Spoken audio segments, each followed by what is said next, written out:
Hey guys, as we wind down tonight, we find ourselves somewhere between two worlds.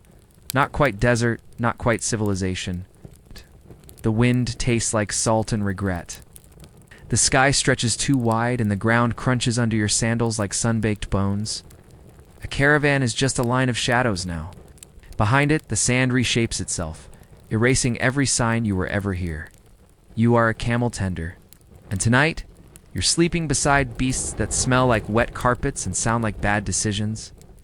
This is the Silk Road, a network of hope and hardship. You're not the merchant with bolts of silk or baskets of spices. You're the one who carries them, or rather the one who guides the animals that carry them. The promise of fortune is not for you. What you get is dust in your teeth and the creeping suspicion that you were always meant to vanish out here.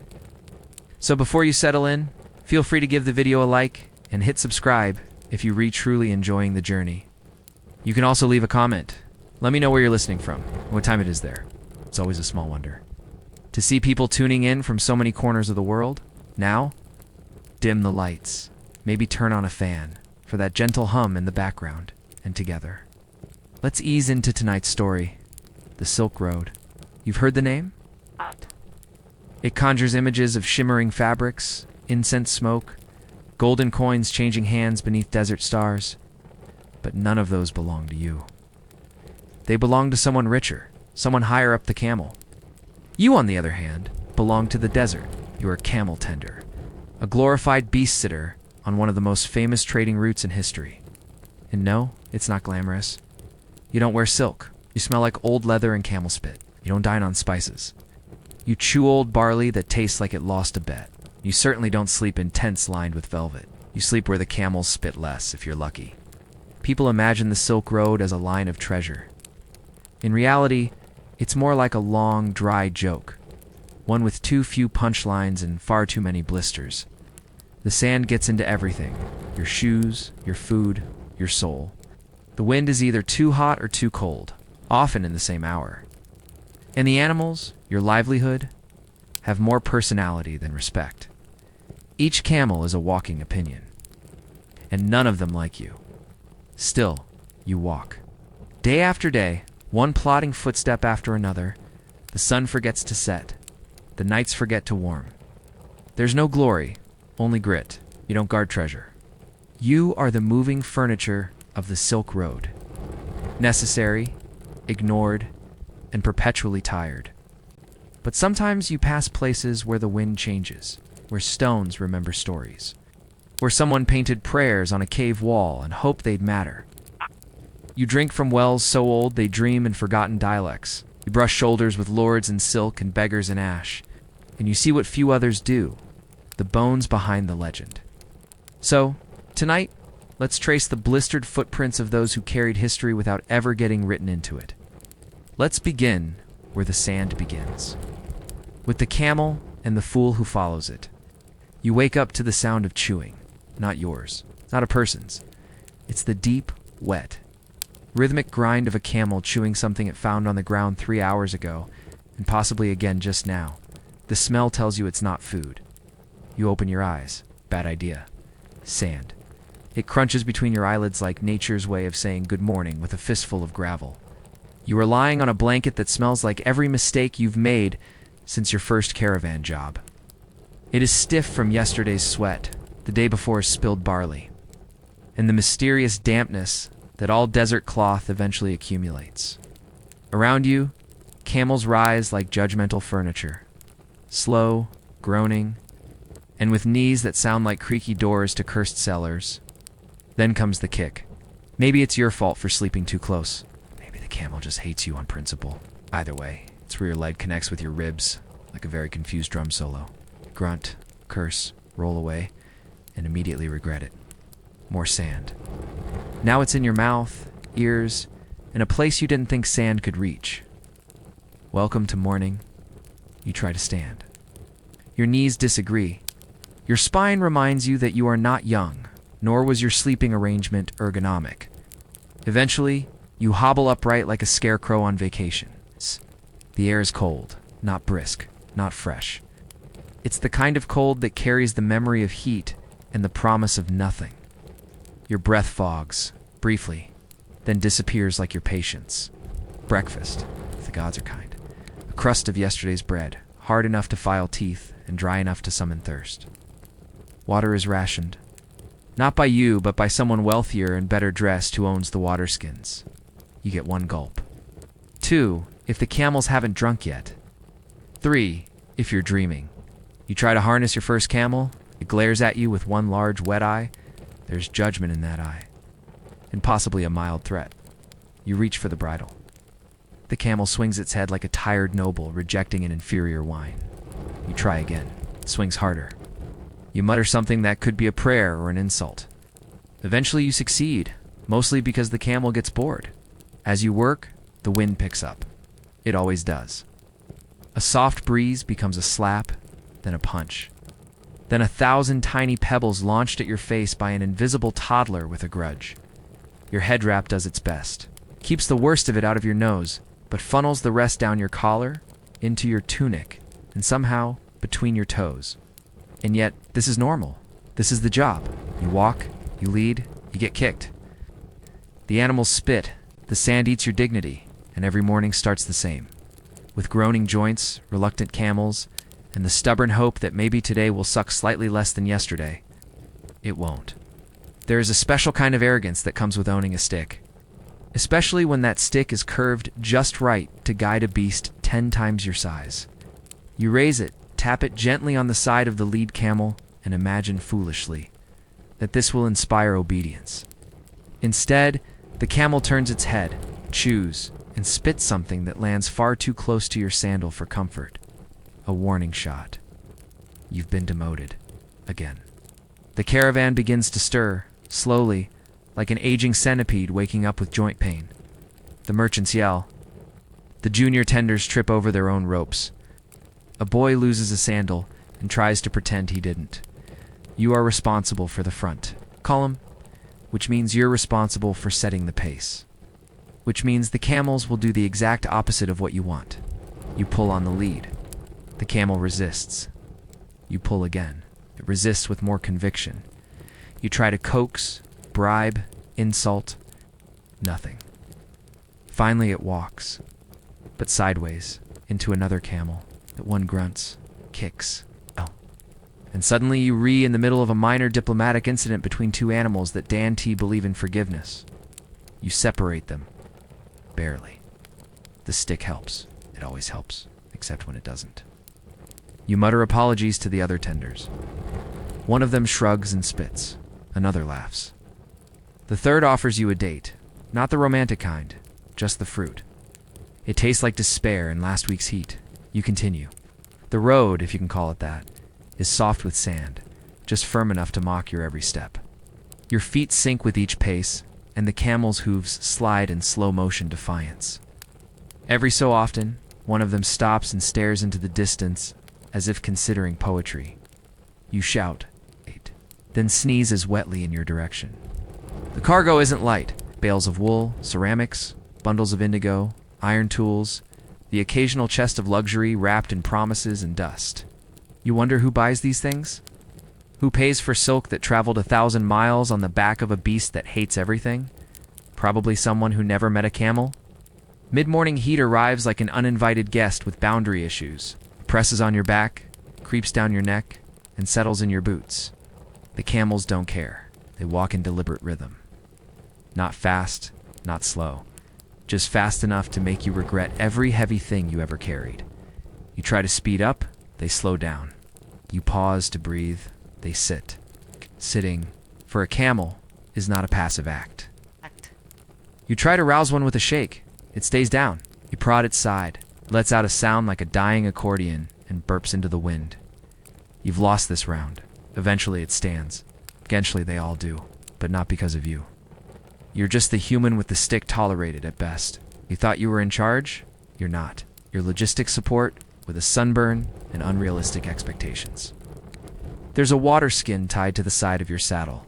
It sloshes with each step, like a whisper of something hopeful, or a quiet joke that never quite lands. You haven't touched it. You won't. It isn't yours. It belongs to the animals, or the merchant's helper, or maybe the helper's helper, but definitely not to you. Your lips are dry, not cracked. Just ... dry. Like clay left in the sun too long. Your tongue tastes like fabric. Or perhaps it is fabric. It's hard to tell anymore. You try to swallow, but your throat is charging more than usual, and you've got nothing left to offer. Ahead, someone shouts, another camel down. This one carried spices. Cloves or cinnamon, you think? The air smells like someone dropped a bakery into a furnace. You help remove the load, already knowing the merchant will later mention that everything smells too strong. As though the rest of this journey is a garden party, you glance at the horizon. The guide says there's a well ahead. Not far. Usually means just past the edge of sanity, around the bend where mirages begin to introduce themselves. You keep walking. The sun climbs, of course, finds the top of the sky and sits there like it's watching a slow play with no intermission. The sand glows, your eyes squint. You blink and the world turns into lies. Shimmering lakes, leafy trees, faces you miss. Then everything folds back into dust and camels, and the camels are somehow still cheerful. You hear water, or something that sounds like it. A trickle. Maybe real, maybe not. But then yes. A shallow well, lined with stones, shaded by a square of cloth, beside a man who already looks unimpressed. You step closer. He watches you like you've asked for something expensive and brought no coin. You nod, point to the camels, then to your own cracked lips. He sighs, dips the ladle, hands it to the camel. Of course. The animal drinks. You wait. You hold out the skin. He fills it, not quickly, but with care. Yeah. You carry it like a small treasure, because here it is. Out here, water is everything. And everything comes slowly. Eventually, you get your turn. One ladle. It's warm. It tastes like leather and old metal and something faintly sharp. You drink it anyway. It isn't amazing, but it helps. You don't feel full of energy. Just a little more steady, the guide says. We move soon. You nod. That's how it works. You move, you carry, you wait for the next chance to drink. With camels depending on you. Yes. Not when your turn is always the last one. You're told it's lunchtime. That's generous. There's no clock, no bell, and certainly no shaded terrace with a linen-draped table. Someone just muttered "eat" while squatting behind a dune, and that's as formal as it gets. The sun is at its cruelest. The camels are chewing something no one offered them, and you are about to perform the ancient ritual known as pretending this is food. You sit on a rock. It's too hot. You stand. That's worse. You squat. Acceptable. You pull out your food pouch. It's flat, warm, and smells like every day before this one. Inside, flatbread, dried cheese, and a handful of nuts that look suspiciously like pebbles pretending to be edible. You start with the bread, cracks in half. Audibly. You chew carefully. It tastes like flour's revenge. It's dry, dense, and with a texture somewhere between linen and roof tile. It was baked last week or last century. Hard to say. You chew again. Your jaw files a complaint. The cheese is next.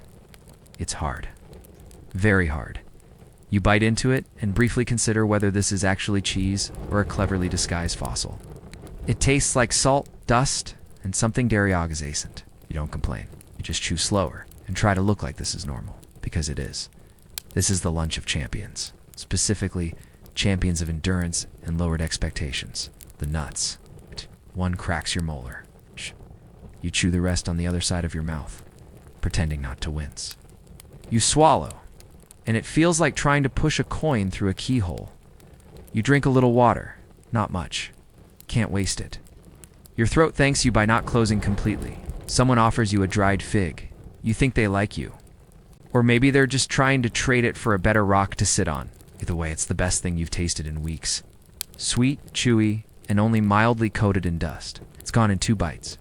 You miss it instantly. You scan the horizon while chewing nothing, just to make it feel like you're doing something. The camels are sprawled in various positions of indifference. One is snoring. One is farting. One is somehow doing both. You consider their lives. They carry things. They eat when they want, spit on people, and no one stops them. You envy them. A fly lands on your hand. You flick it. It comes back. You flick again. It returns. It's a cycle now. You and the fly, locked in a battle of wills over the last remaining molecule of lunch moisture on your skin. Eventually, you give up. The fly wins. Everyone wins except you. Lunch ends not with fullness, but with resignation. You pack away your pouch, now containing crumbs and disappointment. The guide shouts. Camels groan. Stand up, knees creaking like old hinges, and get ready to walk again. You were hungry before? Now you're just ... less hopeful. Lunch isn't nourishment. It's performance art with breadcrumbs. A brief intermission between misery and more misery begins with a breeze. Just enough to stir your head wrap, whisper past your ears, and lift the edge of your cloak like a nosy ant. You think maybe it's cooling down. Maybe the worst of the day's heat is passing. You fool, you optimist, you poor, sun-boiled fool. The wind picks up. Sand hisses across the ground. A camel lifts its head. That's never a good sign. Camels don't do drama unless something's about to get extremely uncomfortable. You squint toward the horizon. The sky is turning brown. Not gently, not subtly. It's as if the earth decided to stand up and scream directly into your face. Someone yells, "Cover up. It's too late." The storm hits like a broken promise with fists. Wind slams into your chest, and the sand follows. All of it. Every grain in the Gobi desert has apparently filed a personal grievance and chosen now to lodge it in your ears, your mouth, and the place where your neck used to be. Breathing is optional now. You try and instantly regret it. The air is textured. It tastes like powdered regret. Pull your scarf tighter around your nose, but the sand still finds a way in. Swirling, creeping, laughing. Absolutely not. You squeeze them shut, but the sand is patient, and it's also inside your eyelashes. It scratches, grinds, burrows. One eye tears up in protest. The other quits entirely. You are now functionally blind and emotionally unstable. The camels go into what you generously call storm protocol. This involves sitting down and looking smug. No, you can't sit. You have to protect the cargo. Or at least stand near it and pretend that flapping tarp Dosen tea contains someone's entire fortune slowly getting exfoliated into oblivion.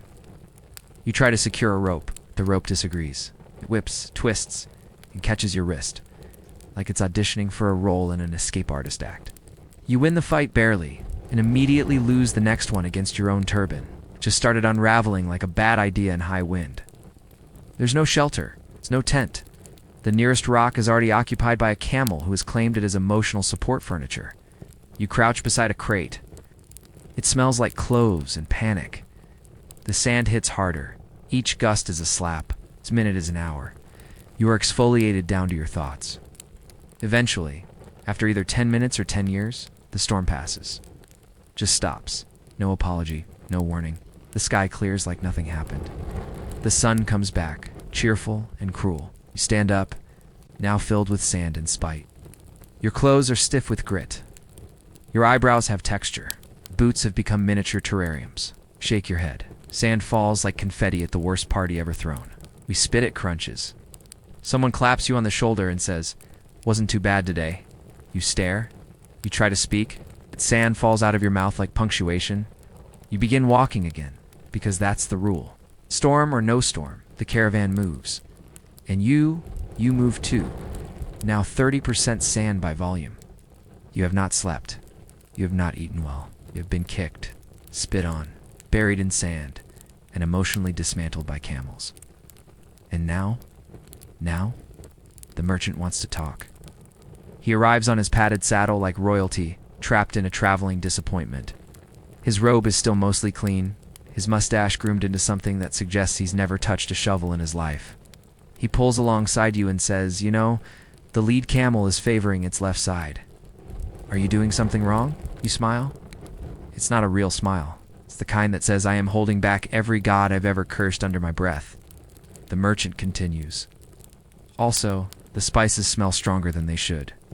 Can we not contain that? Some of the silk might absorb it?" He says this while gesturing vaguely in the direction of the spices, as though expecting the camels to comply. You nod. You say, "Yes, honored sir." No, you do not say, "Maybe if we weren't dragging 3 crates of cinnamon across a furnace." Your precious fabrics wouldn't smell like ambition and regret. He offers you a dried apricot. You take it. It is dusty, slightly shriveled, and inexplicably cold despite the heat. He watches you eat it. You chew slowly. It tastes like diplomacy and dirt. The merchant wipes his brow with a silk cloth and sighs deeply. This sun is relentless. No, he says while not carrying anything, walking anywhere, or holding a camel rope. You look at him. He looks at the horizon. You both know he will be riding the rest of the day while you trudge on foot like a glorified pack mule with opinions. Then come the questions. Always the questions. Are we on schedule? Are the camels hydrated? Will the stars be clear tonight for navigation? Do you think we can reach Dunhuang a day earlier? Why is the cheese soft? You answer in monosyllables. Yes, probably no. Wind. Camels, he listens to none of them. He offers advice next. Advice is free, unearned, and somehow always wrong.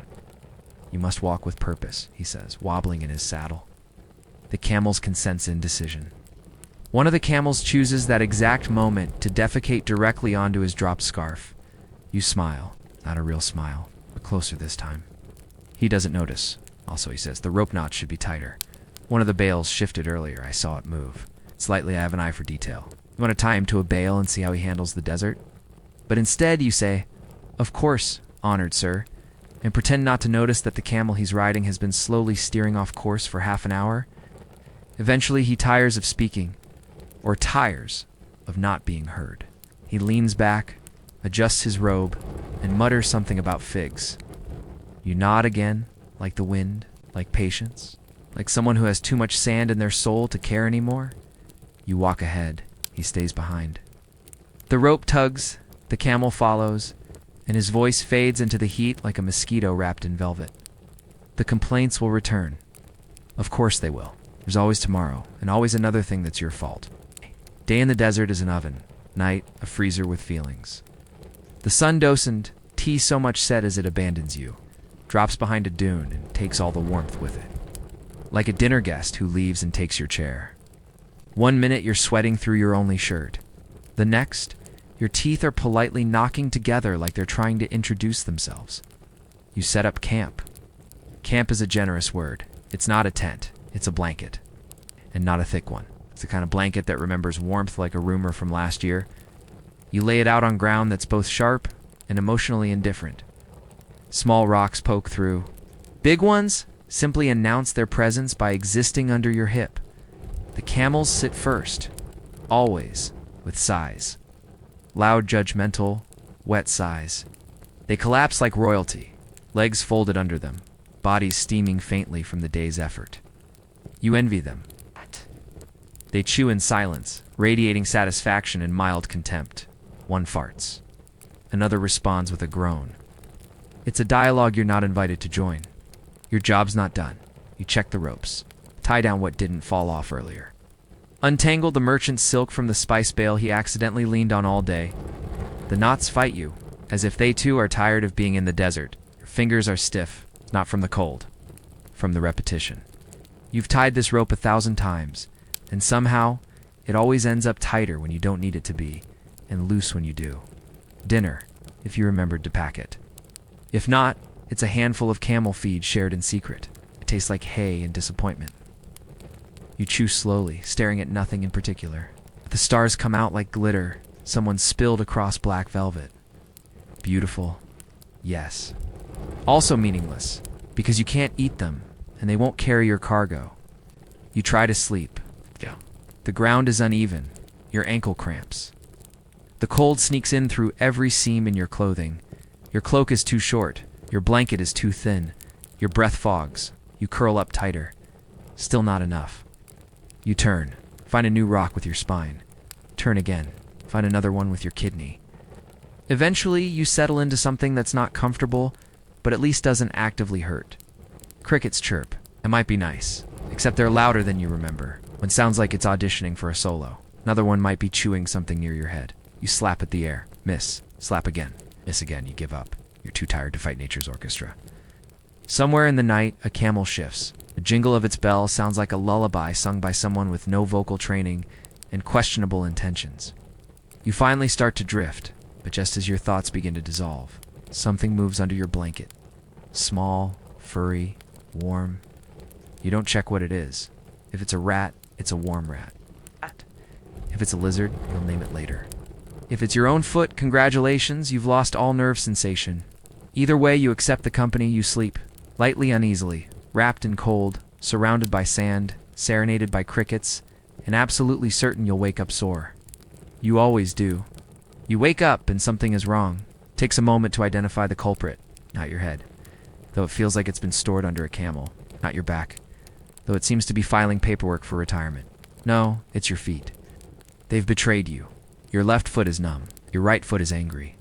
Your toes are curled in protest, and the soles feel like they've been rubbed with sandpaper and bad intentions. You try to stand, and your body offers you a question. Why? You answer with a grunt that translates loosely to, because I must. You hobble. One step. Another. It's not walking so much as apologizing to the ground with each footfall. Your sandals, once respectable leather, are now thin suggestions of footwear held together by knots, grit, and denial. The straps dig into your skin like forgotten promises. There's a pebble inside the left one. You shake it. It stays. Of course it does. The caravan is stirring. Camels rise like buildings under construction, slow, groaning, begrudgingly upright. One sneezes. Another kicks a crate for no clear reason. You limp toward the lead. Your feet slap the sand in irregular rhythms. Part dance, part whimper. You know what's coming? Walking. A lot of walking. Walking until the horizon becomes your enemy. Walking until your feet are less body parts and more vague shapes of pain. You try not to think about it. You focus on the sky. It's too bright. You focus on the wind. It's too dry. You focus on the future. There is none. You step again. This time, a blister pops. The sensation is somewhere between hot soup and betrayal. No one notices. Or rather, no one cares. You are not alone in your suffering. Just one of many footsore souls dragging themselves towards some place with slightly different sand. You pass a rock shaped like a foot. It mocks you. You imagine sitting on it. You do not. Stopping is dangerous. Stopping means swelling, stiffening, mutiny. Better to keep moving. Bad feet in motion beat bad feet in rebellion. A fellow tender limps beside you. His sandals are even worse. One is tied with twine, the other is mostly hope. Nods in solidarity. You both exchange a look. The ancient silent agreement of those who have accepted that their lower limbs are temporary tools and permanent sources of suffering. The merchant rides past. His boots are pristine, embroidered, decorative. He waves. You wave back with a hand that wants to slap something, but settles for air. He asks, "All well?" You say yes. Your foot screams, "No." You press forward. Each step is a contract signed in sweat and sand. You no longer feel the difference between blister, bruise, or burn. They blur into one dull ache that keeps you grounded. Literally. By midday, your feet have their own heartbeat, slow, pulsing throb that mocks each pause. You sit for one moment. It's a mistake. Getting up again feels like convincing two bricks to perform ballet. But you walk. Of course you do. Because the camels are moving, the guide is yelling, and your feet, traitorous though they are, have no say in the matter. The guide says you're on course. You look around. Every direction looks like the last one, except slightly more insulting.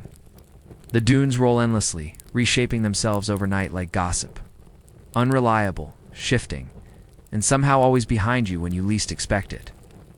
The map is a scroll, old, cracked, and as trustworthy as a camel's mood. It was copied by someone who had probably never seen a desert or a straight line. Towns are marked with dots, mountains with triangles, sand, ignored entirely, as if it were a polite backdrop instead of the main feature of your suffering. You ask the guide, "Are you sure?" He nods confidently. That confidence lasts until an hour later, when you arrive at the same rock formation you passed that morning. One of the camels recognizes it and spits. You nod. Same rock, same spit. So, you're lost. No one says it aloud. That would make it real. Instead, people say things like, "We'll curve a little west," or "Let's let the camels find their own way," which is poetic. Your walk. The sun is higher now. Aggressive, accusatory. The sand reflects it like a mirror built by sadists. Your shadow follows you, even though it clearly doesn't want to. Every footstep leads to more sand. You could swear the dunes are growing. Taller, rounder, mocking you with their soft, ankle-breaking slopes. You adjust your scarf. Sand pours down your collar like it's been waiting. You sneeze into your elbow and get a mouthful of linen and yesterday's regret. The guide consults the stars, which aren't visible. He points at a bird. You think he's joking? He isn't? You follow the bird. The bird does not care. It flies in circles for 20 minutes and then vanishes, leaving behind confusion and a trail of droppings that might be symbolic. A younger tender starts crying. Not loudly. Just the soft kind of despair leaking out from the eyes of someone who's realized sand is infinite and water is not. You hand him a piece of dried fig. It does nothing. But you feel better. The merchant finally notices. He frowns. This isn't the usual route, he says, from atop his padded saddle under his parasol. While drinking the last cold water from a silver flask, you want to throw a rock at him? You don't. Mostly because the rocks are all too far away, and your feet have unionized against sudden motion. You pause at a rise. The horizon yawns in every direction. It could be near Dunhuang. It could be near nowhere. It could be walking in a giant circle. You laugh. Just once. It sounds dry, like paper tearing in the wind. Even the camels are tired now. They sit. You sit. The map flaps weakly in the wind before collapsing, as if admitting it was never helpful to begin with. You'll move again soon. Someone will declare confidence again.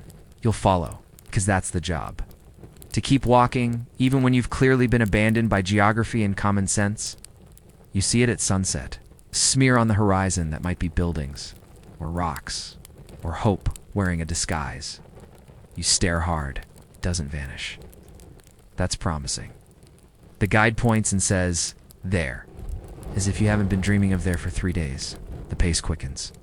Even the camels pick up their shuffle. Not out of enthusiasm, but because they know what you know. Standing still means more sand. An arrival means maybe rest. You limp forward. Your feet have stopped making individual complaints, are now issuing joint statements of protest. As you draw closer, the shapes become clearer. Walls, mud brick homes, a squat tower, and the faint outline of a market square, all bathed in the weary glow of late light. A few figures move in the distance. Smoke curls upward. You catch the scent of something that might be stew or just optimism burning. This is not the grand city described on the map. It is not the bustling trade hub the merchant boasted about. There is no silk pavilion, no musicians, no elaborate gate guarded by warriors in lacquered armor. There's a fence it leans. One of its posts is tied with rope and regret. A goat wanders through the opening like it owns the place. You do not feel welcomed. You feel tolerated. You reach the edge of the village. A man in a turban gestures where to park your camels, between a pile of firewood and something that might be fermented yak milk. You untie the loads. Carefully, your hands are raw. The ropes are stiff. A merchant hops down from his saddle like a man who did all the work. He stretches. He sighs. I thought it would be bigger, he says. You do not respond. The unloading begins. Crates come down. Some cracked, some mysteriously lighter. Spices smell stronger. The silk looks dustier. You try not to care. You've arrived. Technically, though nothing here feels final, just a pause before the next part of the road starts whispering again. The local host greets the merchant, not you. You don't expect it. You're invisible now. Useful labor that should fade politely into the shadows. You lead the camels to their enclosure. It's muddy. The water trough is shallow. One camel refuses to go in, plants its legs, and stares at you with the silent, furious pride of a statue that bites. Eventually it moves. Eventually, they all do. You secure them, feed them, water them. One thanks you by sneezing into your chest. You sit. Finally, the ground is hard. Your back hurts. You chew something someone handed you. Root, bread, possibly boiled sock. You don't care. It's warm and quiet and not sand. You listen to the village wind whisper through broken shutters. A child laughs. A dog barks. A spoon clinks against a pot somewhere in the dark. You made it, sort of. You'll leave again in the morning. The tale doesn't come all at once. It arrives in pieces. A merchant's offhand comment. A porter's joke that ends without a punchline. A name scratched into a beam in the caravanserai. The blue caravan. You hear it again in the corner of the tea tent, where old men sip something bitter and speak like they're afraid the wind is listening. You ask questions. No one answers directly. But their silence is shaped like a story. It was large, they say, wealthy. Silk dyed in indigo, bolts so fine the moon could have worn them. Porcelain packed in straw, carved jade. Peacocks, even. One story insists there were live birds brought as gifts for an emir somewhere east of here. The caravan had guards, scouts, scribes, even a fortune teller. And then nothing. It vanished. No one saw it fall. No one saw it arrive. It simply stopped being anywhere. One day it was behind them. The next it wasn't. The sand closed its mouth and never opened it again. You walked the same road they did, the old guide, who's been doing this longer than anyone can remember, mutters as he adjusts his saddle. They didn't listen, he says. You ask, to what? He just spits and points ahead. To the wind. Very helpful. Still, the desert doesn't lie. It just forgets on purpose. You begin to look more closely now. Every cracked wheel, half buried in a dune, is a potential relic. Every bleached bone a maybe. You study them like runes, broken pottery, bits of cloth, rusted hinges, evidence trash. You can't tell. The Gobi is a museum curated by indifference. At a shallow gully, you find something. A piece of blue fabric. Faded, frayed, fluttering against a thorn bush like it's trying to get your attention. You stop. You touch it. Disintegrates, softly, like a secret to long kept. You don't tell anyone. Not yet. That night, you sit with the other tenders. The wind is quiet, for once. Someone hums a tune with no words. Another stirs the pot of millet too slowly, like the spoon is remembering the blue caravan too. You ask gently, was it a storm? No, someone says. Storms leave traces. Raiders, no blood, camels running, too well trained. Then what? They fall silent. The only sound is the hiss of wind rolling over the coals. Someone throws in a bit of dung for fuel. The fire flares, and for a second, everyone looks older. Like they've all seen something they chose not to remember. A younger boy says, maybe they just walked too far and forgot how to come back. No one laughs. Later, when the stars come out, you think about that cloth. You think about 20 camels sinking beneath a dune like a ship in slow motion. You think about peacock feathers scattering in the wind like dreams trying to molt. And you realize the road forgets more than it remembers. And so do the people on it. But not you. Not tonight, you remember. The next morning, you start noticing things. A patch of flattened earth, where no animal lay the night before. A snapped bush stem, brittle and pointing east. Scuff marks in the sand. Not fresh, but not ancient either. Like footsteps made by someone who wasn't sure if they were coming or going. You don't mention it. Not yet. Just follow, slowly, quietly. The others are focused on making it to the next checkpoint, but you're focused on the in-between, the weird parts. The parts that feel like the road is trying to whisper in a dialect made of dust and echo. You climb a low ridge and spot a leather strap. Just one worn and chewed at the edges, slooped around nothing. You pick it up, sniff it. It smells like old animal oil and sunburn. You don't recognize the make. You don't expect to. Below, the caravan is crawling forward, like a centipede with arthritic knees. The merchant yells at a porter to straighten a silk bundle. A camel sneezes. The usual ballet of disarray. You fall behind. Intentionally, just a little. The wind blows east. You follow its lead. You find more. A ring of stones, half circle, like someone tried to start a fire but gave up. A broken piece of pottery with blue glaze. A footprint, just one. Deep, a man's boot, not a tender sandal. You crouch beside it, tracing the edges with your finger, half expecting it to disappear when you touch it. Someone calls your name. You don't answer right away. The desert is speaking, and you're tired of not listening. Eventually, you return to the group. You don't report what you found. You know how the road works. If you say too much, it stops talking, it gets shy or angry, or worse, it gets bored. That night, you make camp near a dried-up stream. The wind howls in short, jerky bursts, like it's coughing up old secrets. The fire smokes badly. Your eyes sting. The merchant complains about the millet again. You don't sleep well. Your dreams are strange. Camels walking backward. A scribe writing in a language that erases itself. A blue pavilion slowly sinking into the sand, surrounded by people who don't seem to notice or care. You wake before dawn. The fire has gone out. Someone's snoring. Someone else has rolled into a thorn bush and hasn't noticed yet. The sky is purple. That brief color the world wears when it hasn't made up its mind. You walk east, just a little, just a look, and there it is, a carved post. Sticking out of the ground, like a forgotten thought, half buried, wrapped in wind-torn cloth, there's something etched into it, a mark, a symbol. You don't recognize it, but your skin does. The way skin recognizes danger long before the mind catches up. You step back. You tell no one. The road you're on is still going forward. But the road you're following, that one leads somewhere else. Somewhere quiet, somewhere hungry. You're not sure which one is worse. They stop. Not slowly, not lazily, with the usual drama of long-suffering beasts easing themselves into a break. No, this is different. This is a collective halt. A silent rebellion without committee or warning. You pull the lead rope. The camel blinks. Tap its side. It exhales.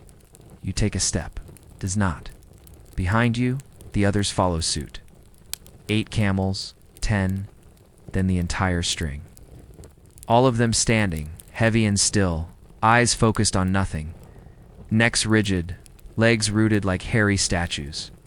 You've seen tired. You've seen stubborn. This isn't that.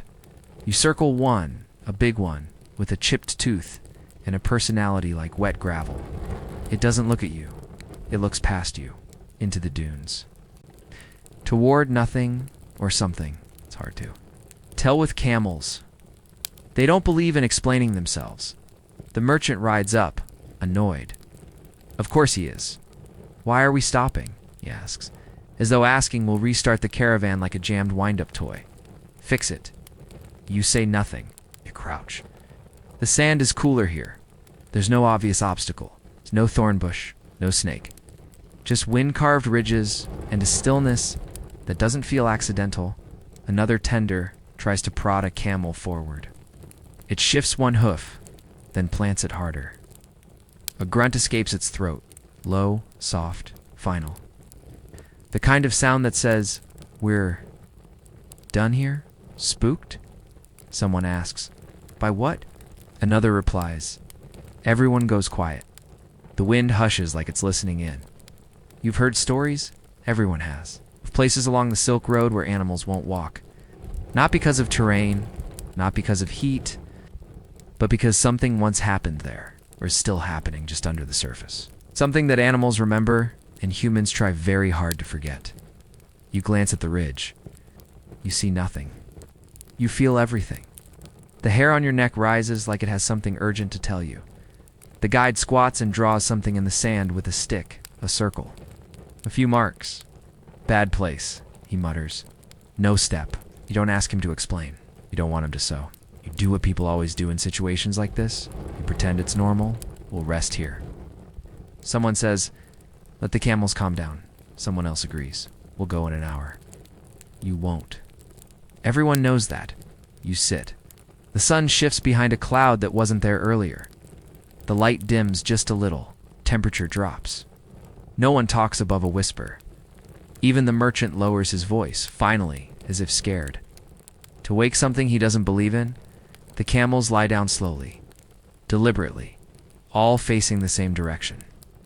You try not to notice. You fail.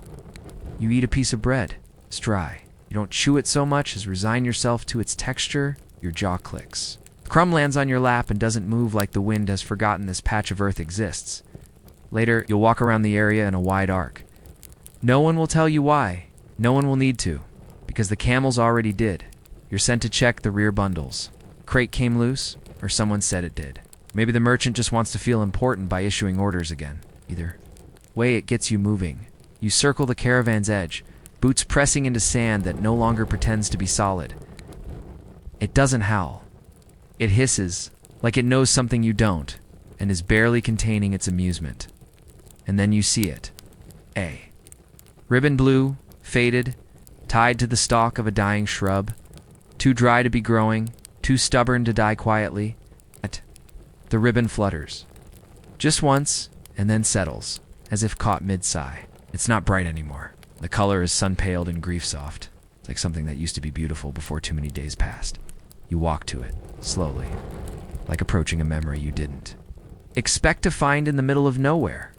There's no name on it, no sign, no message. Just cloth and a knot, and that's strange. Aching sensation that you've arrived somewhere, someone else left in a hurry. You don't touch it yet. The sand around the base of the shrub is disturbed. Not footprints, exactly too windswept for that. More like ... hesitation. Someone stood here, a while, maybe not long enough.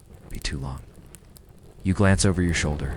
The caravan is out of sight now, tucked behind a rise of dunes that always feels too steep in one direction and too soft in the other. You are alone. With a ribbon. With the wind. With 1,000 questions that came here long before you did, and haven't left since. You crouch. The knot is simple. A single loop, pulled tight. Practical, not decorative, not ceremonial. Someone tied it quickly, maybe without looking. Maybe while looking somewhere else. You touch it. It's dry. Brittle, but intact. You gently tug one end, and the whole knot comes loose in your hand, like it was waiting. You hold it. You stare. You don't know why you're keeping it, but you already are. A shout cuts through the wind. Your name, once. Then again, faint. You tuck the ribbon into your sleeve and head back. No one notices you're late that night. Over lentils and nothing. Else the merchant brags about a jade pin he found wedged between saddlecloths. He says it must be from a royal caravan, and chuckles like he's won something. You look at your bowl. You don't speak. You don't laugh. The ribbon feels heavy, even though it weighs less than anything you've carried all week. You lie awake longer than usual. The wind brushes the side of the tent, soft and rhythmic, like breath, like a whisper that never quite says your name but always sounds close. Close your eyes. But the blue ribbon is still there, behind your eyelids, tied to nothing, but holding on anyway. You wonder who tied it. You wonder who never untied it. You wonder if they were part of the blue caravan, and whether the ribbon stayed behind, or was left behind. Maps don't last long out here. Not because they wear out, though they do, but because people decide they're better off without them. Or someone decides for them. You first hear about the burned map in a caravanserai 2 stops back. Boy sweeping ash out of a corner mentioned it, just once. Barely more than a breath. You leaned in. He clammed up. Someone coughed. The moment passed. Later, another tender tells you the same story. Different details. Same end. The blue caravan had a map. Hand-painted, double-layered, marked with notes and symbols.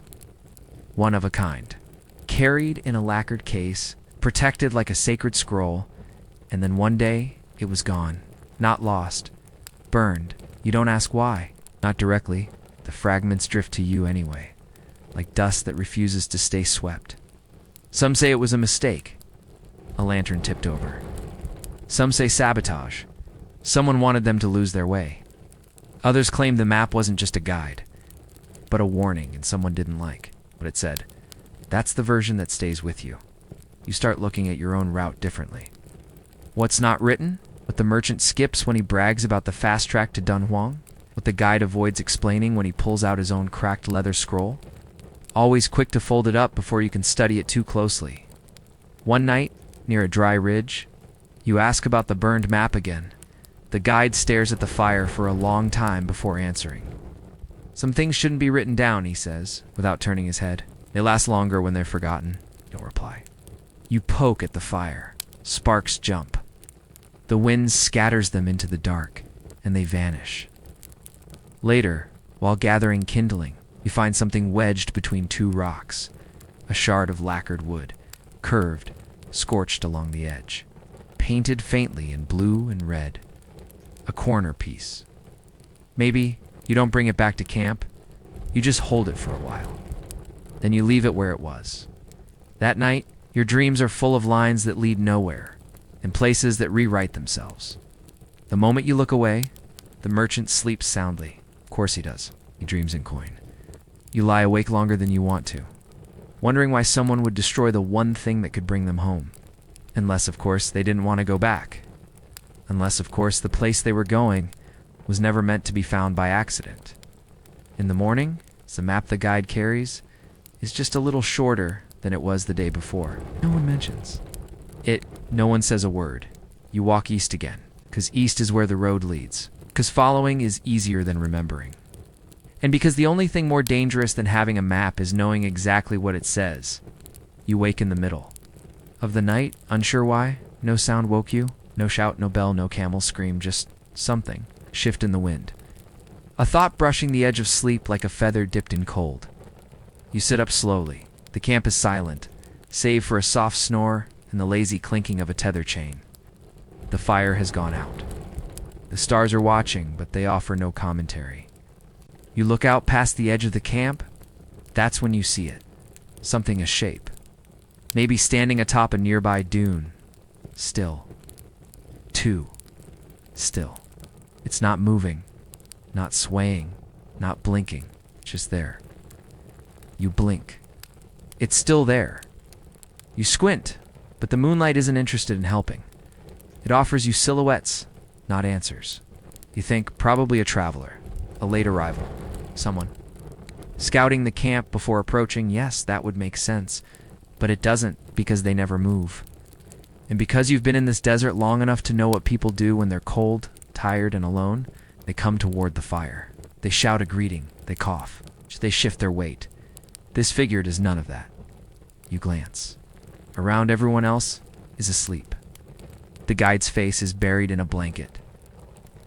The merchant is snoring like he's being paid for volume. You are, for the moment, the only one awake. You look back. The figure is gone. You rise, heart tapping like a hesitant drummer. You walk a few steps from the camp, soft on the sand. The wind greets you like an old friend with bad timing. You reach the base of the dune. Slowly, carefully, you climb. The sand shifts beneath your boots. Every step is a question. Every footprint erases the one before it. When you reach the top, you expect to find something, anything. You find nothing. No prints, no shadow, no disturbance. Just smooth, untouched sand. You turn in a slow circle. The camp glows faintly behind you, and the desert stretches like a sigh. You listen hard. You hear only your own breathing. You descend. Slowly, you say nothing. In the morning, someone mentions they slept badly. No reason. It's just a heaviness in the air. Another says their dreams were strange. No details. The merchant complains that someone's donkey sniffed too loudly near his tent. You nod. You eat your bread. You check the camels. You don't look at the dune again. Later that day, the guide pulls you aside, says nothing, just looks at you. For a long moment, then he hands you a string of dried dates. For strength, he says, then walks away. You hold the dates like they're a message you can't quite translate. That night, you don't sleep easily. You face away from the dunes. You try not to listen for footsteps. Try not to feel like you're being remembered by something that doesn't forget. The desert has eyes. Everyone knows that. The problem is, if you don't know when they're closed. Midday, the sun is doing what it does best. Burning everything evenly and without apology. Your boots are full of sand, your mind is full of heat. You walk with your head down, mostly to avoid seeing how far there still is to go. That's when you see it. Something sticking out of the ground. Small, angular, not a rock. Something square or close enough to make you stop walking. You crouch. It's a book, or the remains of one. Leather-wrapped, cracked, swollen slightly from past rain. The corners are nibbled by time, the spine softened by sand. It's not buried deep, just forgotten well. You lift it carefully. From the dirt with a quiet sound, like paper sighing, you hold it in both hands, as if it might vanish if you blink too hard. No one else sees. No one else stops. You wait until camp to open it, in the shelter of your blanket. After the camels are fed and the merchant has begun his nightly speech about how merchants are underappreciated heroes of civilization, you open the cover. The first. A few pages are blank, or faded, or erased. But then words, thin, tight script, written in blue ink, shaky and precise. A record, maybe. You can't read every line. The letters are partly smeared, partly eaten by time. You catch enough to make out a pattern. Lists, dates, inventory, names, temperatures, warnings. Then, change in tone. The handwriting becomes messier. Angled, rushed, more spacing, less sense. A note scrawled halfway down a page reads, "Do not follow the light over the ridge. It moves." Another line below. "We passed the same tree twice. There are no trees." And then, someone is marking our path behind us.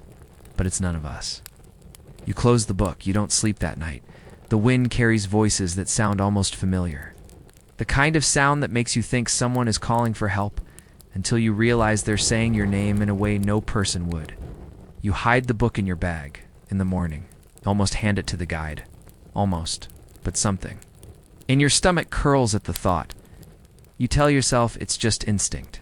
You don't believe yourself. Instead, you ask casually if scribes traveled with merchant trains. The guide shrugs. Sometimes, not often. They don't last long out.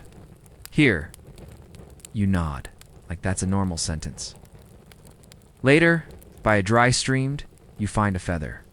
Black, split at the tip, slightly scorched. You keep that, too. You're collecting pieces now, pieces of something that doesn't want to be whole again, but keeps leaving breadcrumbs anyway. You don't know what story the book was trying to tell, but you know it wasn't finished. And now, for some reason, you're the one carrying the next chapter. The guide checks the stars every night. He does it with a ritual like quiet kneeling just outside the ring of firelight. Holding a cracked brass quadrant, mumbling to himself like the stars owe him an apology. You've watched him for weeks, trusting those stars to point the way east. The way forward, the way out. But tonight he looks up longer than usual.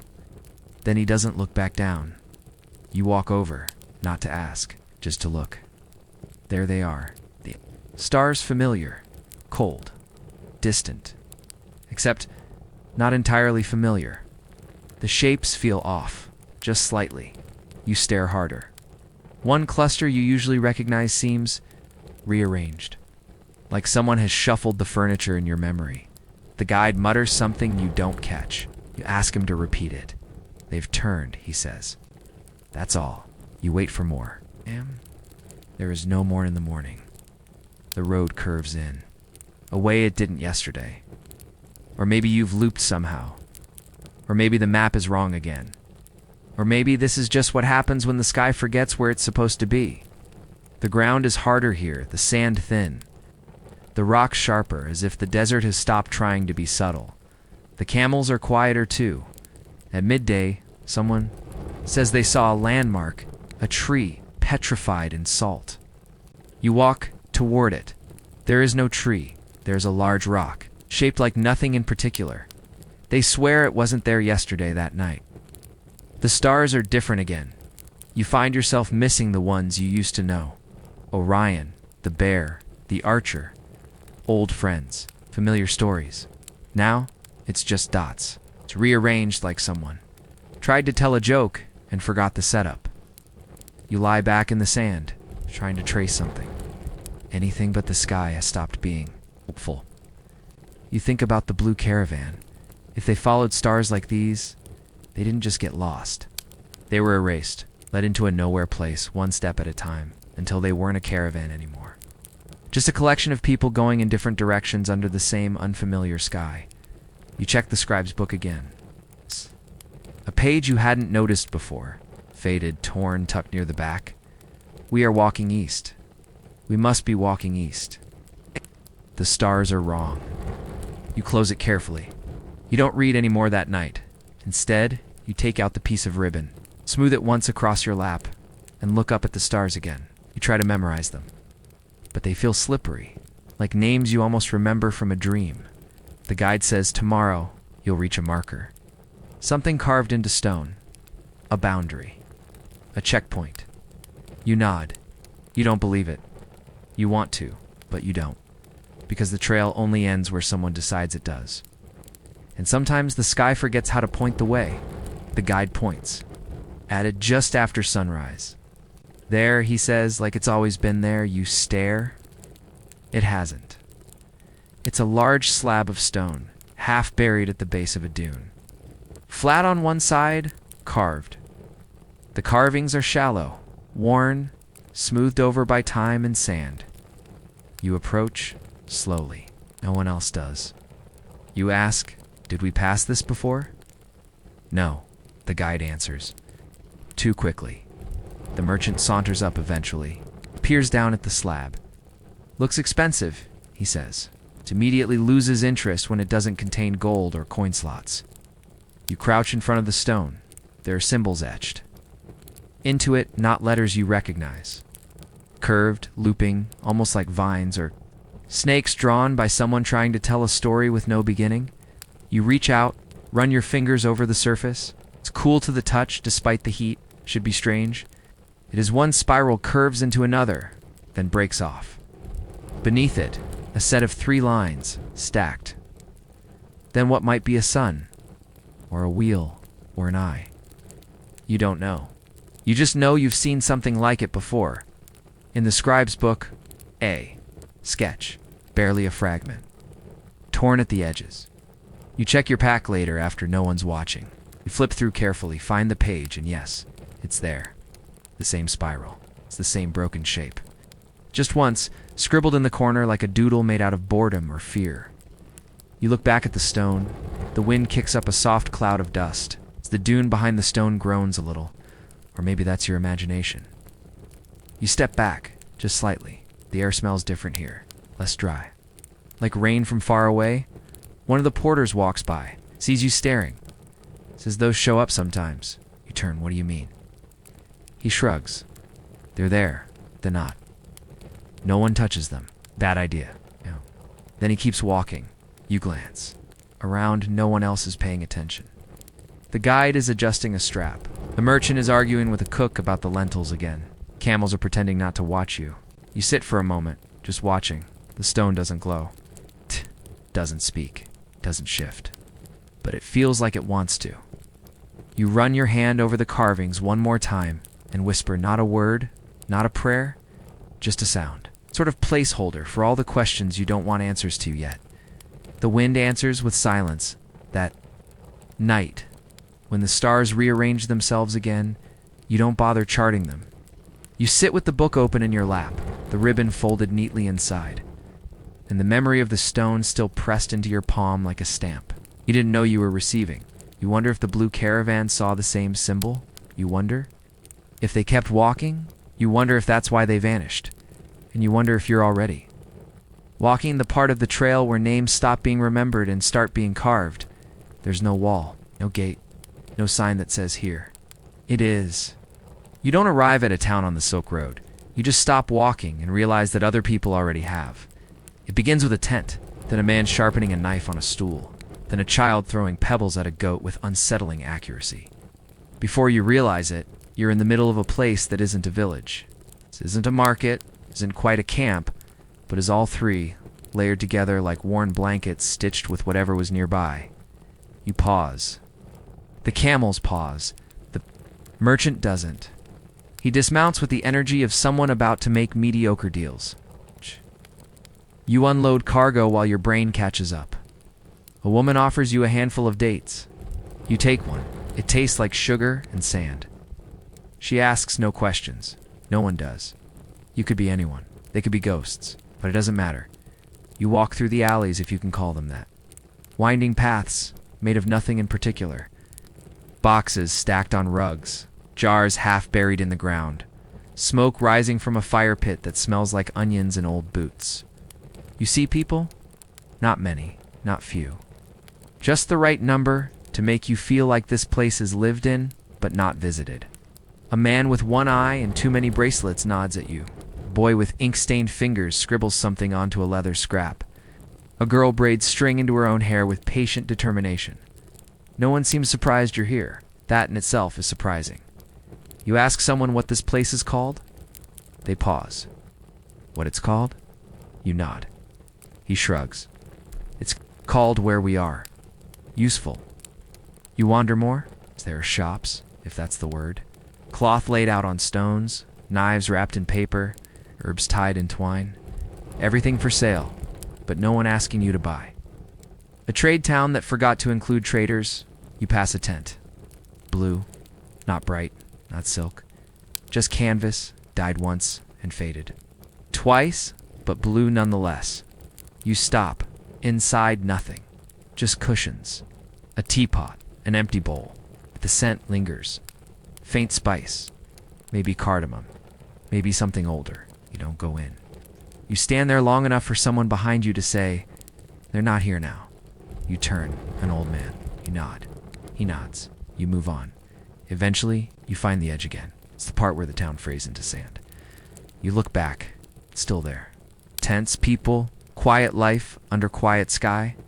The guide says, "We rest one night." You rest. The stars are silent. In the morning, you rise early. Pack slowly. The merchant is already negotiating something with a man selling dried fruit and suspicious smiles. Tss. The camels chew. You look around, you expect the place to vanish. But it doesn't. It's still there. The only thing that leaves is you. And somehow that feels worse. Dunhuang. Finally, a name whispered for weeks now. Promised as a landmark, a reprieve. A place with walls that wouldn't fall in the wind, and food that didn't begin as a root and end as regret. You expect a grand gate. You get a small wooden arch and a tired guard chewing dried plum with the intensity of a man fighting memory. The town isn't big, but it has layers, like someone kept building dreams on top of older dreams until the foundations forgot who they were for. You're here for a night, maybe two. Depends on trade, depends on camels, depends on the merchant's mood, which currently hinges on the ripeness of some apricots. You wander, because the sand is no longer chasing your heels, because you haven't seen stone in weeks, because there are buildings, actual walls, tiled roofs, corners that catch shade instead of heat. It feels like a painting someone started, lost interest in, then let the wind finish. That's when you see the wall. It's low. Old, half-hidden, behind a row of baskets filled with what might be onions or slightly rounded stones. You move closer. There's something carved into it. Thin lines, shallow, irregular, not formal script, not poetry, not official, just scratched in like a thought that couldn't wait. You lean in. The dust softens the marks, but not enough to hide the letters. You read them slowly. Characters are simple, rough. A traveler's hand, a caravanner's voice. One phrase, "We were here, still are, still." And below it, in smaller script, almost an afterthought, "Tell him I remember the ribbon." Adieu. Blink. You didn't tell anyone about the ribbon. You check behind you. No one is watching. The baskets sit still. The alley is quiet. Just a woman nearby chopping herbs with loud indifference. You read the message again? You don't know who him is? You don't know if it means anything? But it sits there now in your chest, like a pebble you swallowed without meaning to. The wall suddenly feels less like stone and more like a mirror. You step back, around the corner. More graffiti, phrases, names.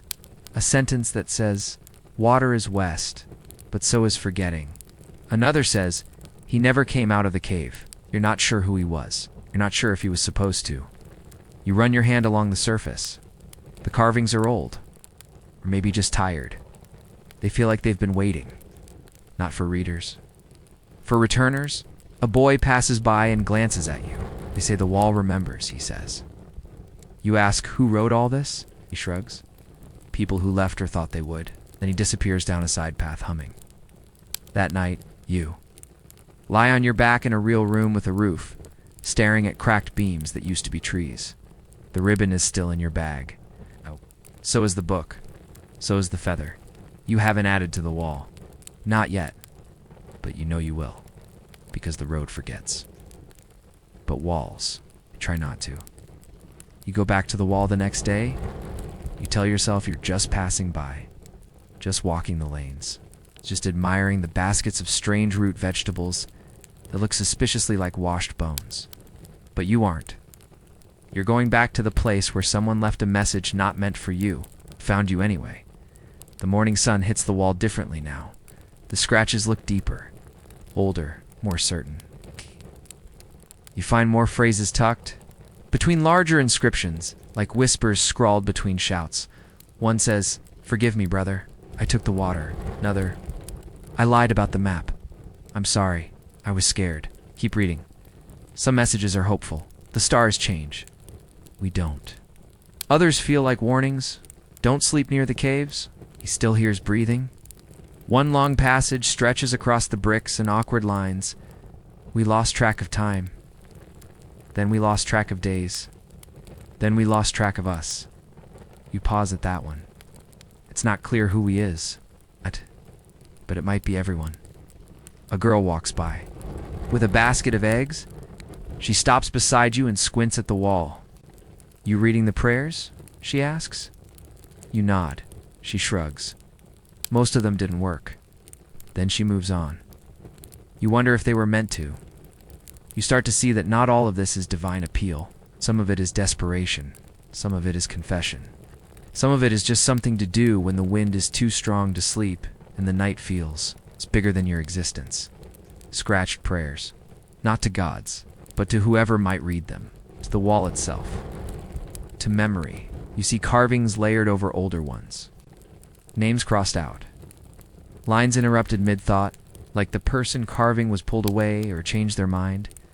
You find the word home scratched 3 times in one spot, each with a different hand, different size, different pressure.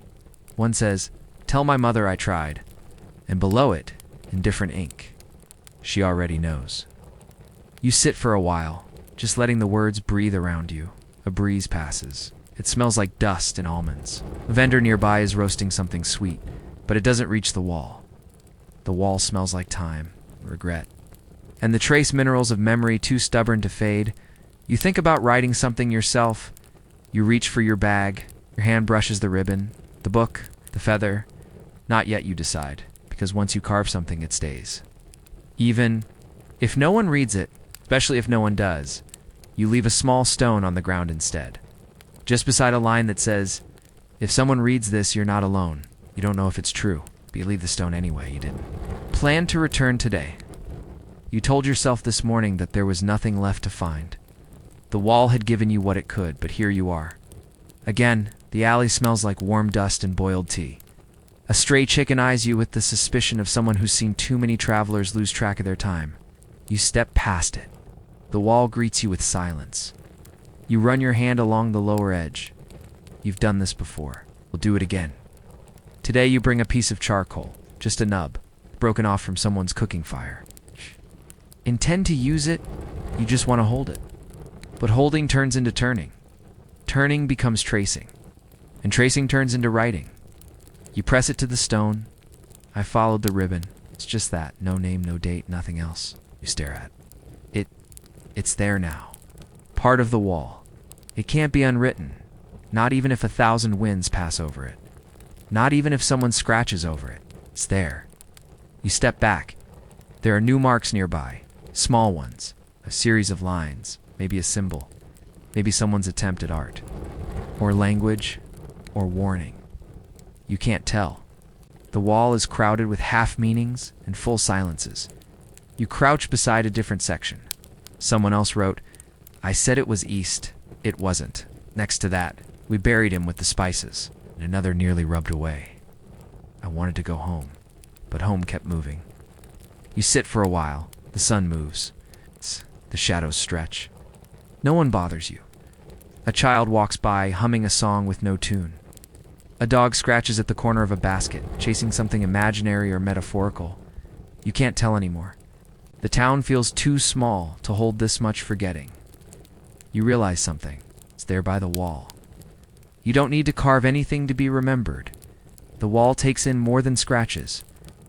It remembers footsteps, glances, pauses, the way people lean or kneel or hesitate. It's not just words that sink into the stone. It's the weight of your silence, too. You place the charcoal on a ledge and leave it there. So maybe someone else will write with it. Maybe they already have, as you. Stand. You notice a new phrase, not carved, not drawn. Just pressed into a patch of dust with a fingertip. We're not lost. Just dot dot. Less found, you don't know if it's recent. It doesn't matter. That night, in your rented room with its paper walls and scent of old lamp oil, you think about what you didn't write. You didn't mention the book. You didn't mention the figure on the dune. You didn't mention the stone that wasn't there. Then was. But you wrote the ribbon. And somehow that's enough for now. Everyone says not to go near the caves at night. They don't say why, not directly. Just the usual warnings served with the kind of vague certainty that makes it worse. Too dark, too deep, too much air in the wrong places. It's that kind of thing, but in daylight. That's different, so you go. The caves are carved into a cliffside that looks like it was caught, mid-sigh. Layers of stone stacked like someone tried to build a staircase, gave up, and left behind a resting place for wind. Some of the caves are sealed. Some are open. Some are too narrow to crawl through. Others breathe out cool air like they're trying to remember who they used to be. You walk past the ones with old locks and fresh incense. The sacred ones. The painted ones. You're not here for those. You find the quiet ones. The ones too plain to be visited. The ones the guide never mentioned, and the merchant never noticed. You step inside. The air is dry but not dead. It smells like dust and ink and breath held too long. The light dims behind you. The cave walls are close, not tight but familiar. Like a coat that hasn't been worn in years but still remembers your shape. You run your hand along the stone. It's been smoothed by time, but not by use. No one comes here often. You whisper something just to hear it echo. It doesn't. The silence stays unbroken, and then faintly, you hear it. Not a voice, not words, but something, a suggestion of sound. Like someone once tried to speak here, and the memory never left. A hush with direction. You turn your head. Listen harder. Still nothing. You keep walking. On one wall, scratched into the surface, older than the graffiti outside. Older than the merchant's memory of a fair trade, is a single sentence. The stone remembers better than the sky. Stare at it longer than you meant to. Then you step back. The floor crunches slightly underfoot. Tiny shards. Old dust. A forgotten bead. Maybe you exit the cave. The sun feels too bright. Your eyes take a moment to trust it again. You blink. The wind tugs at your sleeve like it's trying to say, you stayed too long. Back in the town, the guide sees you. He doesn't ask where you went. He just nods, like he already knows, and says, "You hear them?" You say no. He smiles, just barely. Good, then he walks off. That night, you don't dream. Or maybe you do, but the dreams hide when you wake. You lie still, listening. To the stillness, you don't go back to the caves, but you still hear the hush sometimes, right before sleep. When the town's quiet and the world forgets to rustle, not a voice, not a sound, just something. And you pretend not to listen. You're supposed to leave in the morning. That's the plan. Always has been. One night, maybe two. Stock up on rice, check the camel's hooves, argue about melon prices, then back to the trail. Westward or maybe eastward. Direction is more mood than map these days. You pack your bag, you check your gear, you fold your blanket in that special way that makes it almost square and vaguely clean. Everything's ready, but you hesitate, because the wall still feels unfinished. Not in content, it's packed with scratches and ink and ghost handwriting, but in its conversation with you. It feels like it's been listening. Now it's waiting for your reply. You walk the alley again. Same chickens, same baskets, same dusty air that smells like cumin, and unresolved questions. You reach the wall. Your charcoal is gone. In its place, a new mark. He followed the ribbon. Your words, slightly altered. Different hands, same meaning. You stare at it like it just spoke. Maybe it did. There's more. He kept walking. He saw the dunes breathe. He stayed too long. None of these are in your handwriting. They are about you. Or someone alarmingly similar to you. You run your hand along the newest etchings. Still fresh. The dust hasn't settled into the grooves yet. Someone's been here. Watching. Maybe guessing. Maybe remembering. You check over your shoulder. Empty street. A cat blinking from a rooftop, a woman selling almonds and not blinking at all. You face the wall again. You reach into your bag. Now for the charcoal. Not this time. You pull out the feather, you press it lightly into a crack in the wall, just enough to wedge it upright. Just enough to leave a mark no wind can carry. You step back. The feather quivers slightly in the breeze, like it's uncertain whether to stay or fly away again. You say nothing, but the wall hears you. The guide calls. Time to go. You shoulder. Your bag, it feels heavier than before. Not because of items, you actually have fewer now, but because you're carrying echoes, stories that stuck to your skin when you weren't looking. You glance back once. The wall doesn't wave. But it does something, a kind of presence you feel more than see, like a door that never opens, but always lets you through. You leave, or so you think.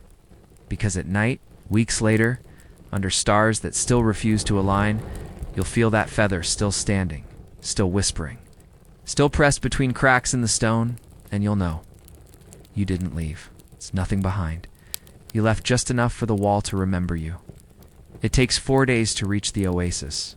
You expected a glimmer on the horizon. It's maybe a fanfare of palm trees, or the dramatic appearance of birds with good posture.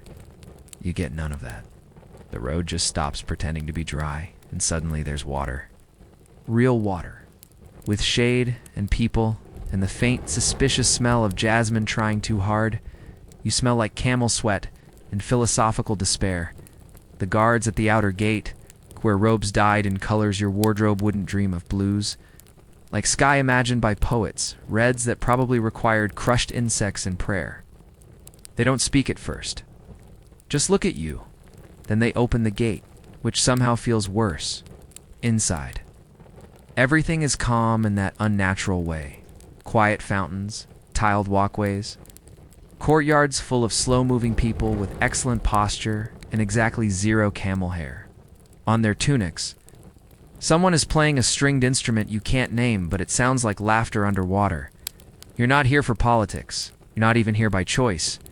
The merchant insists you accompany him for optics. Apparently, his last assistant showed up to the governor's hall wearing one sandal and a face full of sand fleas. You, by contrast, are upright and almost symmetrical. Congratulations. You step into the atrium. It's the kind of space that makes your spine stand up straighter without asking permission. Marble, maybe, or a very convincing imitation. Columns. Draped silks. Light bouncing off water in ways that suggest someone paid extra for the sunlight. You stand still. Your feet are still coated in dust. You try to shuffle it off, but the floor resists.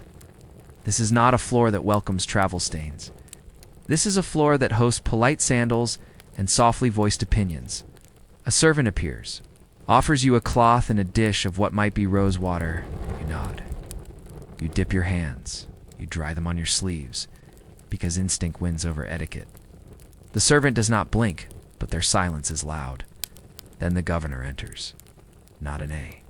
Rush not with guards, just arrives. It's like a poem at the end of a long paragraph. He is wearing something silky and unbothered. His beard is oiled. His slippers are embroidered. His eyes have seen too many people try too hard. He looks at the merchant first, then you, then back again, and smiles. Not warmly, but not coldly either. Like someone who recognizes the choreography of greetings and is too tired to skip it. You bow. You do not speak. You are here to hold things and look responsible, which you do mostly until a bead of sweat rolls down your temple and lands with a very loud plop on the polished floor. Everyone hears it. No one mentions it. You count that as a win.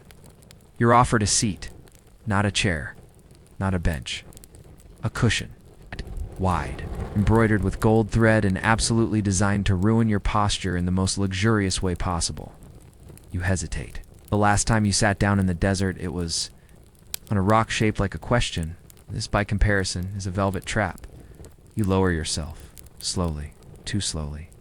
The cushion exhales beneath you, like it's welcoming an old friend and secretly judging your bone structure. You sink, further than expected, possibly beyond recovery. Beside you, The merchant sits without hesitation. He's done this before. He flops, he sprawls, he adjusts his robe with the flair of a man who has never been kicked by a mule. You envy him for a moment. Then you remember he once bartered half your lunch away in exchange for a slightly shinier spoon. The governor hasn't spoken yet. He watches everything. The tea being poured, servants gliding in and out like gentle breezes with excellent time management. The way you try to rearrange your limbs into a shape that says diplomatic but modest and accidentally settle on cramp. Servant brings dates and nuts in tiny bowls that could each serve as a hat for a reasonably fashionable bird. You nod. You take one. You chew like a person who has tasted food before. You swallow, then you realize it's filled with something soft, spiced, possibly rose paste or mashed history. It's delicious. It also sticks to your teeth in a way that makes forming vowels risky. You decide not to speak. The merchant is already deep into compliments, praising the governor's hospitality. His leadership, his taste in carpets, his ability to sit upright without creasing his robe. You nod occasionally. The governor nods back, occasionally. The room nods in principle. You try to shift your weight. The cushion absorbs your protest. It's like sitting on polite quicksand. It's warm, floral-scented, and determined to prevent your escape. You wonder if anyone has ever disappeared into upholstery. Someone offers more tea. You nod too quickly. The liquid is poured from a pot, shaped like a swan, pretending to be humble. It smells of cardamom and subtle. Power. You sip. It's perfect. Of course it is. You place the cup back on its saucer with the delicacy of someone disarming a small, fragrant balm. The governor finally speaks. You traveled far, he says, with the weight of someone who knows exactly how far. You nod. May it be worth the journey. You nod again. He looks at you for one long second more, just long enough to file you into the appropriate category of guest, then turns his gaze elsewhere. You've passed. You're not sure what the test was, but you passed. Now, all you have to do is figure out how to stand up again. The conversation has turned toward Trey. You are not involved. This is both a relief and a danger. A relief because you're not expected to speak. Danger because now you're visible but irrelevant. A walking vase in human form. People remember vases when they fall. The governor gestures to a servant. A nod. A silence. The room shifts, not loudly, just subtly. Like everyone has practiced this moment before, and you're the only one without. A script. A box is brought forward. Small, wooden, lacquered, with hinges that gleam like they remember. Better centuries. It is carried on a silk cloth by someone who moves with the gravity of religious procession and the calm of someone who never stubbed a toe. The box is placed in front of you. Not the merchant, you. The merchant turns to you with the smile of a man deeply jealous and trying not to show it. You return it with the facial expression of a person being handed a historical responsibility they didn't apply for. The governor speaks. For the road. 3 words. That's all. You open the box inside. Wrapped in thin linen is something. You lift it out slowly. A comb. Bone. Maybe. Ivory. Maybe. Carved with patterns too fine for fingers in motion. A string of beads, green and dull, and probably older than your current understanding of personal worth. A tiny glass vial, sealed, containing something amber-colored and suspiciously hopeful. You blink. This is not a gift. This is a gesture. Symbol. A memory passed forward. The kind of thing people pretend to lose so they don't feel obligated to carry it. Into bad places, you bow deeply. More deeply than your back wants. You too. You almost drop the vial. Barely. The servant inhales sharply, then smooths the air back down with an unspoken shrug. You place the items back in the box as carefully as if they were made of time. You close the lid. The box clicks, not loudly, just enough to say you're responsible now. The governor nods once more, and you realize this wasn't kindness. Not entirely. It was something else. A way of saying, we know you were here, now you'll carry proof. You understand too much. The merchant, finally regaining conversational. Control steers things back towards spice tariffs and caravan security. You are left holding a gift that is also a burden and trying not to let your palms sweat through the silk. You place the box in your bag. It fits too well, like it was waiting that night. While repacking, you lift the box once more, you open it. Slowly, the vial glows faintly, but only when the moon hits it just right. The beads are warm somehow, even though everything else has cooled. The comb looks like it could remember names. If you asked it nicely, you close the box again. You sleep with it, beside your blanket. Not because you think someone will steal it, but because it might walk off if left unattended. Dinner begins before. You're ready for it. You're still brushing sand off your sleeves when a servant glides past you with a bowl balanced like a philosophy riddle on their fingertips. They place it before you, a dish that looks like steam having a good day. It smells like everything you've ever missed while chewing jerky in a sandstorm. The scent is warm, spiced, floral, meaty, and mysterious. Possibly food, possibly a... You lean forward. There are chickpeas? Yes? Some kind of rice yellow from something expensive? You see a chunk of something that might be lamb, or goat, or extremely confident mushroom. There's also a swirl of sauce across the top, decorated with herbs arranged so precisely it feels rude to move them. The merchant dives in with confidence. He's already praising the texture.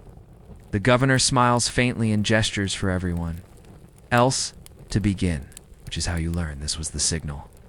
You pick up your spoon. It's carved wood. It's too nice. You hold it like it might correct your grip at any moment. You dig in. The first bite is warm, soft, alarming, like falling into a cushion you weren't ready for. But the flavors unfold. Cardamom, clove, possibly dried apricot, and something sharp. You can't name but suspect was invented by someone emotionally unstable in a spice garden. You chew. You realize too late. This dish has layers. Literal ones. Underneath the rice is a second story. Nuts, onions, something fried, maybe dates. You excavate like an archaeologist who's just hit the ceiling of a lost temple. You take another. Bite. It's better, worse. Both. You have questions? And no one is offering footnotes. Across the table, the merchant is talking about trade routes again. He's using hand gestures. Possibly the same ones he uses for haggling, praise, and mild indignation. It's hard to tell. You nod politely between bites. You are not part of the conversation. You are having a quiet crisis in your bowl. You try to pace yourself. You fail. Each bite invites a new flavor. Each new flavor reminds you of something you once considered edible and politely asks you to reconsider. You sweat slightly. Not from heat, from complexity. Then comes dessert. A plate arrives. Small, delicate, dusted with something that sparkles. Without quite admitting it's sugar, the servant calls it milk folded into patience. You don't ask for clarification. You take a bite, it melts, then reforms, then melts again. Your tongue writes a letter to your brain, asking if it should. Be concerned. Your brain signs it, unsure but interested. You drink water? It tastes bland. Like a pause between confusing books, you survive dinner, just barely, as the plates are cleared. You look down and realize you've left a perfect half circle of sauce where your spoon refused to obey geometry. Oh. No one says anything. You feel seen. You leave the table full, confused, mildly enchanted, and a little terrified, which, apparently, is the goal. You expect a farewell, maybe a final word, a short blessing, a formal nod flanked by incense and someone holding a decorative towel. At the very least, an uncomfortable handshake and the polite lie that your presence was deeply meaningful. You get none of that. You wake early. You pack your things. The box is still there, still heavy with unspoken meaning. The feather, the ribbon, the book, they remain buried in your bag, nestled together. Like strange cousins at a family reunion, no one wants to explain. The courtyard is quiet, too quiet. You step out into the pale light of dawn, half hoping to. See the governor standing there, robe catching the breeze like a polite curtain? He is not. A servant appears instead. Not the same one from before. This one is younger, blinking the way people blink when they haven't decided if the day is real yet. He nods at you, hands you a cloth pouch, says nothing. Inside, a small stone, smooth, polished, green-veined. Useless, you keep it anyway. The guide is already preparing the camels. The merchant is already complaining about the price of wool in places he hasn't reached yet. The town is already forgetting you, not out of cruelty, just efficiency. How Oasis towns work. They welcome, they observe, they erase. You glance one last time at the governor's residence. The silks in the windows do not move. The guards at the gate yawn like lions who've already eaten. No one tells you goodbye? You mount your camel. It groans as usual. You've grown in return. The sun is already considering how best to ruin your afternoon. You ride. Hours later, as the last green leaves vanish behind a dune and the oasis becomes memory again, you think about how the governor didn't send you away. He simply allowed you to stop being there, and somehow, that's worse. You pull the pouch from your pocket, turn the stone in your fingers. There's a line etched into it. You missed it before it. Reads, "Some doors close by pretending never to have opened." You don't smile, but you do understand. The box shifts slightly in your pack. You feel it. The way a thought shifts in the back of your mind, waiting to be relevant again, you say. Nothing, the road unfolds ahead. Still dusty, still endless, still full of places that pretend not to remember. And behind you, the oasis curls back into itself like a dream you woke from too early, too soft, too strange, and too sure that you didn't belong there long enough to matter, but you did, even if no one says it. Even if the governor just wasn't there anymore. Because sometimes the goodbye is the silence. You've walked the road now, across dunes and dust, beside walls that whisper, through gifts you didn't ask for, and cities that forget you with elegance. The trail continues. Of course, it always does. But for tonight, you can stop walking. The caravan will wait, the camels will chew, and even the stars rearranged and strange will keep watch without asking anything in return.